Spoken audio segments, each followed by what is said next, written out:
প্রাথমিক জিজ্ঞাসাবাদে আমরা জানতে পেরেছি দীর্ঘদিন ধরে এই নগদ হাউজে কর্মরত প্রাইভেট কার চালক সাজু এবং তার ভাইরা এমদাদুল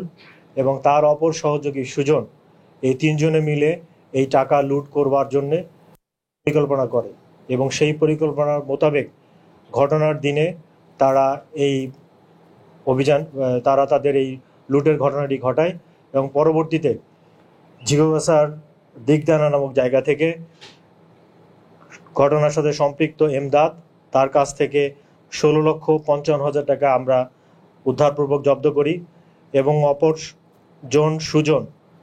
তার কাছ থেকে 15,50,000 টাকা আমরা উদ্ধারপূর্বক জব্দ করি এবং সুজন, রনি, সাগর,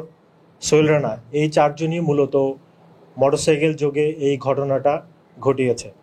এবং তাদের বিরুদ্ধে মনিরামপুর থানায় মামলা দায়ের হয়েছে এবং তাদেরকে আমরা আদালতে সোপর্দ করব। এই ঘটনার সাথে জড়িত ব্যবহৃত একটি RTR মোটরসাইকেল, একটি চাপাতি,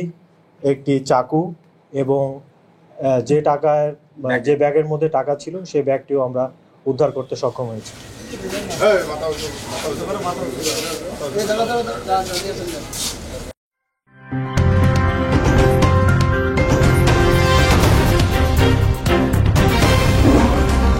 Voice of Tiger.